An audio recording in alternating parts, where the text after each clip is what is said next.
Assalamualaikum warahmatullahi wabarakatuh.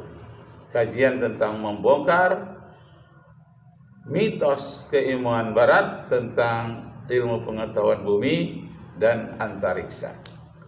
Di bumi ini banyak tempat yang belum terlacak oleh manusia misteri-misterinya. Yang baru terlacak misterinya pertemuan antara dua laut, antara Maroko dengan Spanyol di Selat Gibraltar.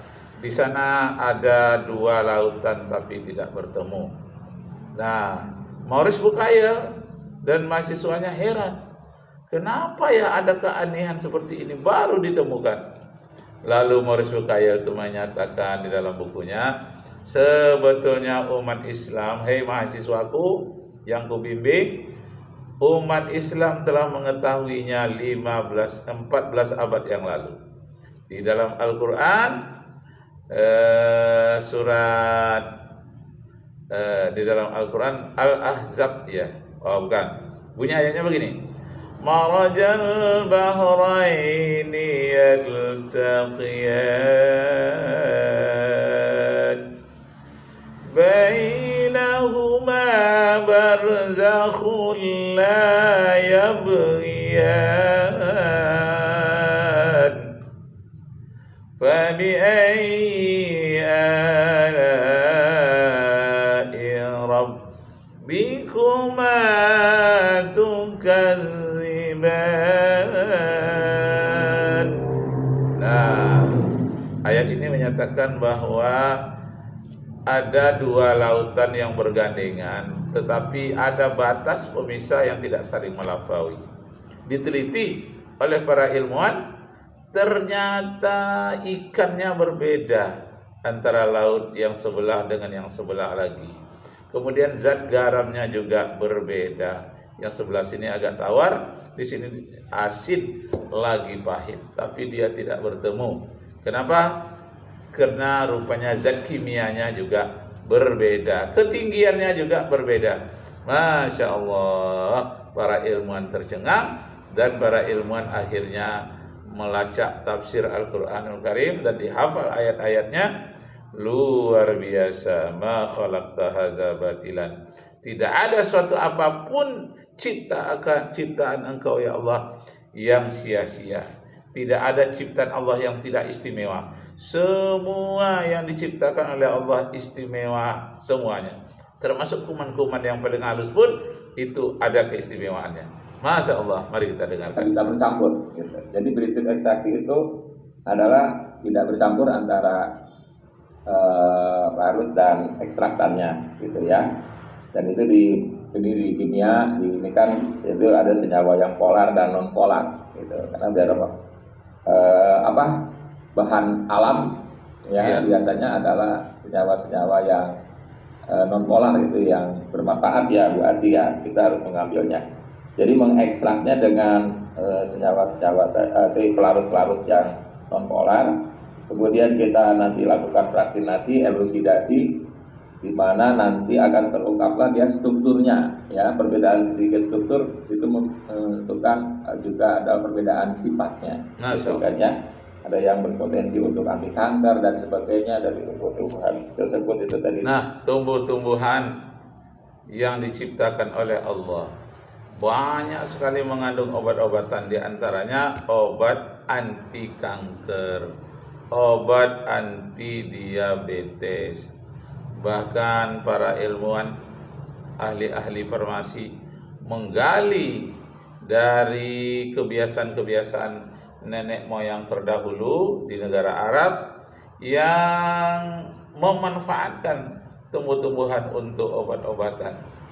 Yang obat itu di dalam Al-Quranul Karim disebutkan dalam surat An-Nahl adalah madu lebah yang diambil dari sari pati bunga tumbuh-tumbuhan yang berbeda. Masya Allah. Jadi banyak rupanya tumbuh-tumbuhan ini mengandung obat-obatan. Obat yang paling mengerikan, penyakit yang paling mengerikan, ya sakit kusta, ya kanker, tumor, dan bermacam-macam penyakit lainnya itu sebetulnya sudah ada obatnya diletakkan oleh Allah di dalam tumbuh-tumbuhan. Masya Allah. Diungkapkan ya oleh Bu Ati di kelompok riset di kimia organik tersebut. Jadi ekstraksi ini sebenarnya dari kali kita lakukan ya, pagi hari membuat teh gitu ya. Teh celup itu adalah mengekstraksi teh celup dari sari tehnya ya untuk kita minum. Iya. Gitu kan ya. Juga ini ada pertanyaan nih Bu Ati ya di chat itu. Nah, ini dalam hal kita mengekstrak seperti membuat jamu gitu Bu Ati.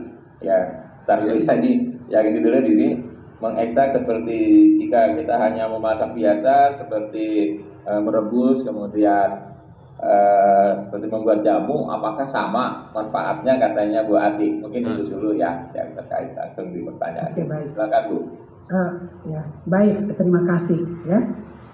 Ini ada pertanyaan dengan kita masak biasa. Ini kalau dalam lab tadi sampai detail ya dapat ini seperti itu. Dan kemudian tentu kalau kita punya suatu tanaman, kemudian kita tadi dengan cara bisa ditambahkan air, dimasak. Air punya sifat fisik, salah satunya titik didihnya. Ya kalau misalnya di dalam lingkungan yang tekanannya 1 atmosfer ya, suhu atmosfer itu titik didihnya 100 derajat Celcius, tidak akan lebih. Nah, Masya Allah.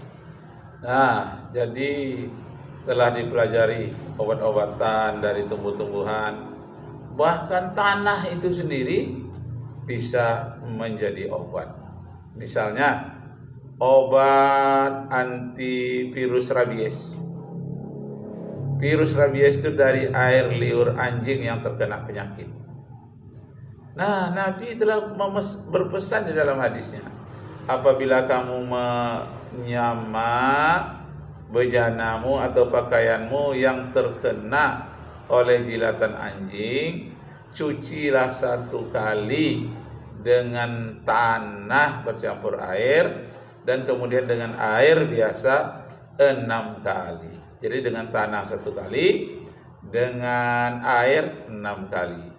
Diteliti, diperiksa, rupanya tanah tadi mempunyai kemampuan mengobati sakit rabies dalam arti membunuh kuman-kuman rabies. Lalu dicoba lagi dengan sabun. Ternyata sabun tadi tidak mampu menghilangkan semua virus-virus rabies tadi. Kalau tanah ternyata mampu. Nah, mati orangnya, dimasukkan ke dalam kubur, diperiksa lagi. Tanah tadi juga bersifat meredam penyakit rabies itu tadi, anti rabies. Masya Allah. Jadi banyak rahasia yang akhir-akhir ini terbongkar, yang sebelumnya terselubung karena kurangnya peralatan teknologi. Sekarang teknologi sudah begitu maju, diuji cobakan orang, luar biasa hebatnya. Bahkan di Jerman ditemukan itu di sebelah kanan lalat itu ada obat dari penyakit yang ditularkan oleh serangga atau di kuman-kuman yang ditimbulkan oleh penyakit sebangsa lalat. Nah, rupanya ditemukan hadis bahwa Rasulullah mengatakan kalau tidak ada air lagi, itu hanya air satu-satunya di dalam gelasmu, nampaklah lalat masuk ke dalamnya miring, sebelah kiri ke bawah, sebelah kanan ke atas. Kata Rasulullah, benamkanlah, kalau tak ada air lain benamkan itu. Setelah dibenamkan, dibuang lalatnya, air itu bisa diminum. Nah, ini rupanya mengandung pesan ilmiah. Kenapa? Karena dalam hadis Nabi itu juga dikatakan di sebelah kiri lalat itu mengandung penyakit, dan di sebelah kanannya itu ada obat penyakit itu. Jadi kalau ditenggelamkan ke air, otomatis obat yang ada di sebelah kanannya itu menjadi obat bagi virus yang ditularkan oleh sebelah kiri lalat. Luar biasa. Nah, jadi kita mengkaji agama bukannya hanya dari segi akidah, ibadah, sholat, syahadah. Bukan itu saja. Ini diteliti betul-betul oleh seorang orientalis yang betul-betul meneliti. Dia tidak berpihak kemana-mana. Namanya Harjib. Setelah dia teliti ayat-ayat Al-Quran tentang ruang angkasa, tentang bumi, tentang tumbuh-tumbuhan, tentang obat-obatan, tentang lalat, tentang serangga, cukup di dalam Al-Quran. Akhirnya apa kata Harjib? Kalau beginilah katanya, Islam is indeed much more than a system of theology. It's a complete civilization. Kalau beginilah ajaran Islam ini, Al-Quran begitu dahsyat. Islam itu bukanlah sekedar mengajarkan akidah dan ibadah, more than a system of theology, lebih dibandingkan dengan sistem keagamaan teologi. It's karena hal itu a complete civilization. Hal itu di dalam Islam. Islam merupakan peradaban, ilmu, pengetahuan, sains yang sangat lengkap. A complete civilization. Nah, kemudian di dalam surat Bani Israel ayat 80 sampai 82 dinyatakan, wa qul idza ja'al haqq wa zahaqal batil innal batila kana zahuqa wa nunazzilu minal qur'ani ma huwa shifaa'un wa rahmatul lil mu'minin. Dalam Al-Quran itu syifaa'un wa rahmatun, obat dan rahmat bagi orang beriman. Nur Asia Jamil 30 tahun yang lalu telah mengumandangkan lewat kaset-kasetnya, mengatakan Al-Quran itu obat dan rahmat lil mu'minin. Al-Quran itu merupakan obat dan rahmat bagi orang mukmin. Wala yazidu zalimina illa khasara. Dan bagi orang-orang yang mengingkarinya, yang bertambah adalah kerugiannya. Orang yang mengingkari pasti rugi. Bagi orang-orang yang zalim, orang yang aniaya, orang-orang yang tidak beriman kepada Al-Quran, bahkan dia membenci melawan orang-orang yang cinta Al-Quran, dia pasti rugi.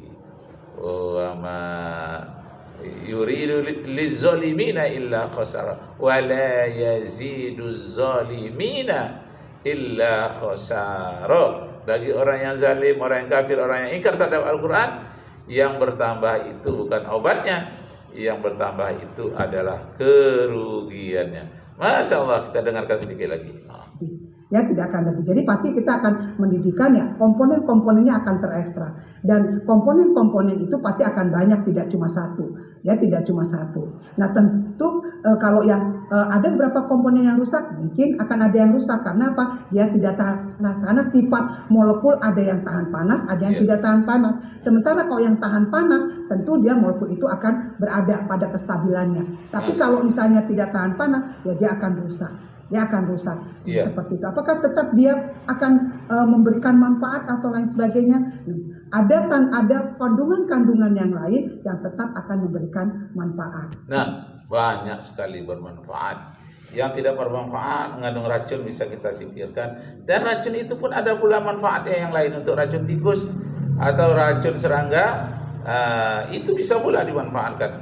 Jadi tidak ada yang terbuang. Nah, demikianlah Bapak Ibu saudara-saudara sekalian, saya bermaksud ini memperkenalkan buku saya. Siapa yang berminat, ini judulnya Membongkar Mitos Keilmuan Barat. Saya sendiri yang menulisnya. Ini adalah bagian dari tesis saya di S2 dan dicetak oleh Unri Press. Wassalamualaikum warahmatullahi wabarakatuh.